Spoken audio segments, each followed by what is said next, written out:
हम इस वक्त मौजूद है सरहदी जिला कुपवारा के रिंगपत एरिया में, और रिंगपत एरिया में अगर हम बात करें, हम इस वक्त मौजूद है PM Shri high school Ringpat Ghaziabad में, और यहाँ पर एक ड्रग डिटेक्शन प्रोग्राम जो है वो मुनक़द किया गया। अगर हम इसके साथ साथ बात करें, साइबर सेफ्टी अवेयरनेस प्रोग्राम जो है उसका भी आज यहाँ पर इनेकाद किया गया है। और यहाँ पर अगर हम देख सकते हैं काफ़ी बच्चे जो है उन्होंने यहाँ पर पार्टिसिपेट किया। इसके साथ साथ अगर हम बात करें, इसमें पुलिस स्टेशन करालगुंड में उनके जो ऑफिशियल्स है वो भी यहाँ पर आए थे, और उन्होंने भी कई सारी मालूमात जो है इन बच्चों को दी है। साथ ही साथ अगर हम बात करें, यहाँ पर टीचर्स जो है खासकर उन्होंने काफ़ी मालूमात जो है, अगर हम साइबर सेफ्टी अवेयरनेस प्रोग्राम की अगर हम बात करें, साइबर के रिलेटेड उन्होंने काफ़ी मालूमात दी है इन बच्चों को। अगर इसके साथ साथ अगर हम बात करें, ड्रग डिटेक्शन प्रोग्राम भी इसके साथ में था, और उसके बारे में भी काफ़ी मालूमात इनको दे दी गई है। साथ ही साथ अगर हम बात करें, हंदवारा जीएमसी से भी यहाँ पर डॉक्टर साहिबान आए थे, उन्होंने भी काफ़ी मालूमात जो है इस ड्रग डिटेक्शन प्रोग्राम में दी है। औज़ुबिल्लाहिमिनश्शैतानिर्रजीम, बिस्मिल्लाहिर्रहमानिर्रहीम। आज का प्रोग्राम जो था, ये 2 इवेंट्स हमारे यहाँ थे स्कूल में।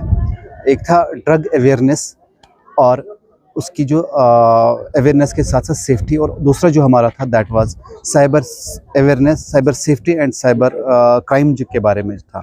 तो ये जो इवेंट्स थे, ये अंडर पीएम श्री आते हैं। हमारा स्कूल जो है स्कूल रिंगपत पीएम श्री स्कूल है, तो इसी सिलसिले में हमने ये 2 इवेंट्स किए थे।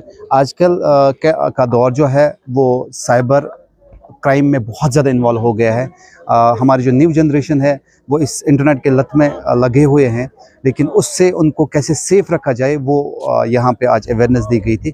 उसके लिए हमने दावत दी थी, पुलिस स्टेशन करालगुंड से यहाँ पे टीम आई थी, और इसके साथ साथ जो ड्रग अवेयरनेस के बारे में हमने बात की, उसके लिए हमने दावत दी थी। यहाँ पे जीएमसी हंदवारा से डॉक्टर ओवैस आए थे, उन्होंने बच्चों को मुदल्लल इस बारे में बताया, और इसके साथ साथ बाकी जो स्पीकर्स थे उन्होंने भी यही बात बताई बच्चों को, और एक अवेयरनेस दी कि हमें इन चीज़ों से कैसे दूर रहना है। खासकर जो ड्रग है आजकल के दौर में बहुत ज़्यादा चल रहा है, उससे हमें कैसे बचना है, अपनी सोसाइटी को कैसे बचाना है। देखिए जावेद साहब, सबसे पहले I am highly thankful to you who gave me an opportunity to express my views on this drug de-addiction.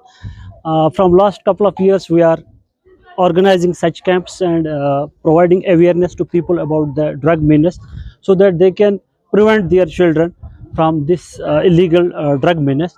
After all, you know, whenever a person whosoever takes a drug, it first of all arrests his dopamine, that's brain's reward system.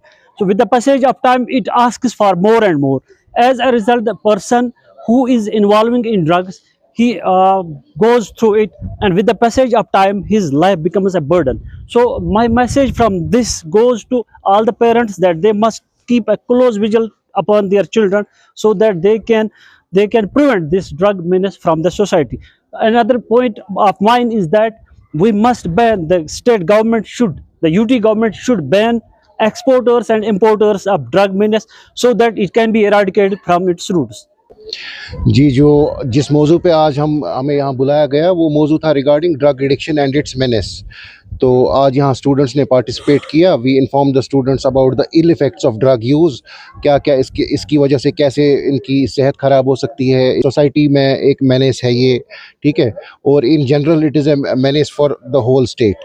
तो इसके बारे में हमने इनको address किया, and we told them about the science and symptoms of drug addiction. अगर इनका कोई कुलीग, एडजेसेंट कुलीग होगा who is involved in this, so that they can get at the earliest possible, they can identify those things.